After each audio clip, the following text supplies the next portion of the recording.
Bear with me. Good evening, my lovelies. Wow, what a year. I've enjoyed really spreading my social media wings over the last year in an effort to keep the hands busy and try to spread as much light and positivity on the seemingly continually darkening situation that has been 2020. I thank every single person, every single dog and cat for your engagement and your positivity. Your ability to try and stay upbeat even when the world is falling apart is incredibly infectious. So I'm very grateful for everyone who tuned in to my live music jams on Instagram, TikTok, who stayed safe in their houses whilst coming along to my home parties.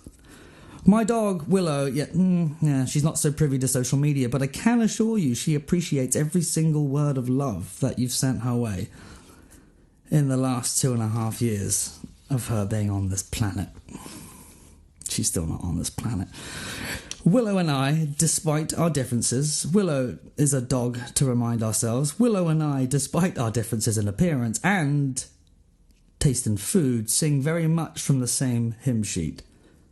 Actually, taste in food's a lie. She loves sausages. Willow sees the light in everyone. Every time, everywhere. Her default is love. Not judgment, not despise. She's not capable of deciding whether she likes you based on your height, age, colour, country, creed, religious beliefs, sexual orientation, your gender identification, job selection, financial disabilities, political parties, athleticism. No. So your views in every aspect, in every way, are no more complex than a 2-year-old Labrador. Yeah, pretty much. I mean, she doesn't enjoy music as much as I do, or the films, but well, who knows? If I can see half as much love in people as my dog can, I'll consider myself to be a very lucky man.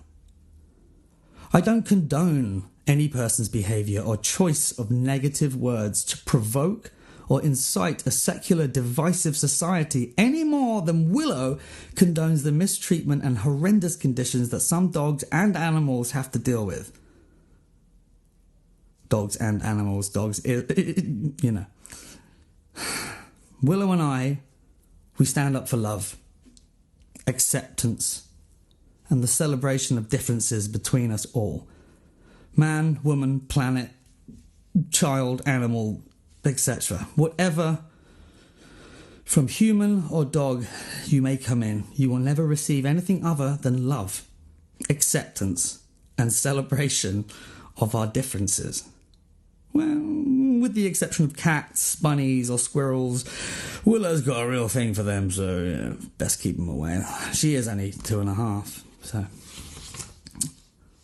we still have lots to learn through lots of lessons that life will surely throw our way.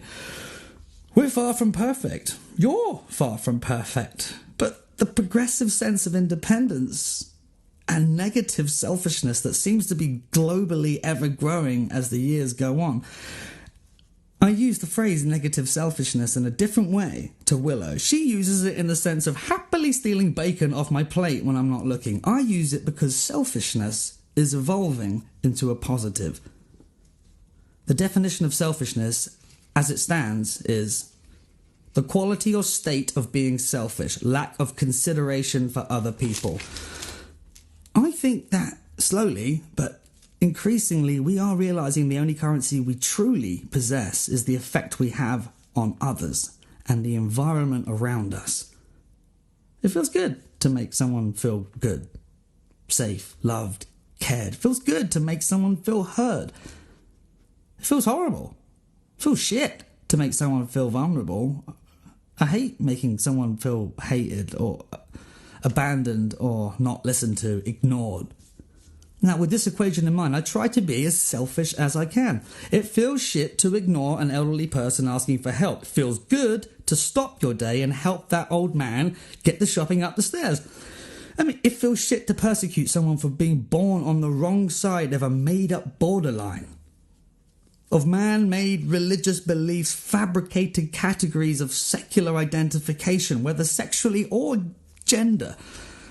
It feels good to welcome strangers to be loved, not judged. It feels even better to embrace the old saying of variety is the spice of life. But I don't like spicy food, so it's difficult for me to really commit to that.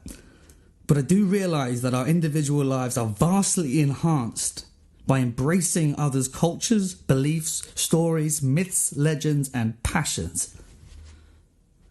Remarkably, we seem to have done just that, completely effortlessly with food. For some, fish and chips is the best meal for a Friday night. Others, chicken noodle soup. Friend of mine does chicken korma. Others, Peking duck or sushi. We seem to not only tolerate the global differences in taste buds, but celebrate them around the world.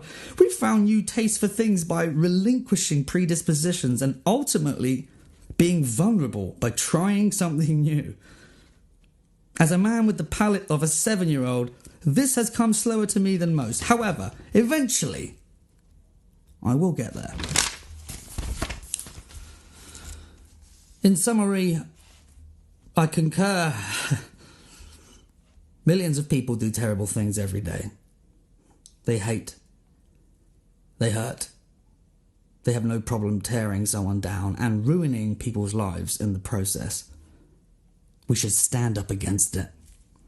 But we should stand up against it under that ideal to then persecute the person speaking ill, well, drowns out the love, drowns out the care and compassion of us, the majority.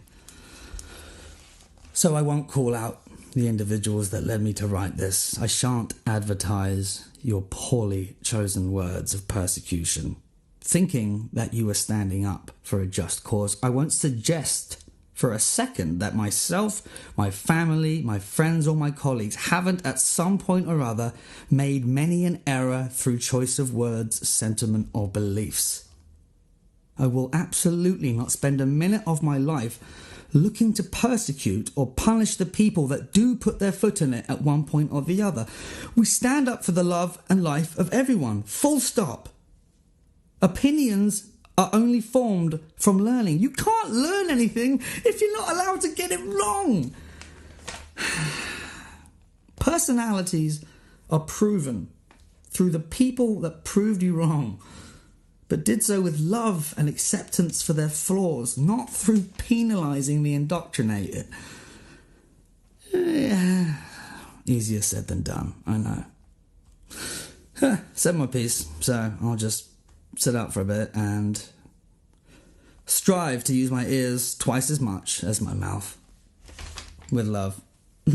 Tom.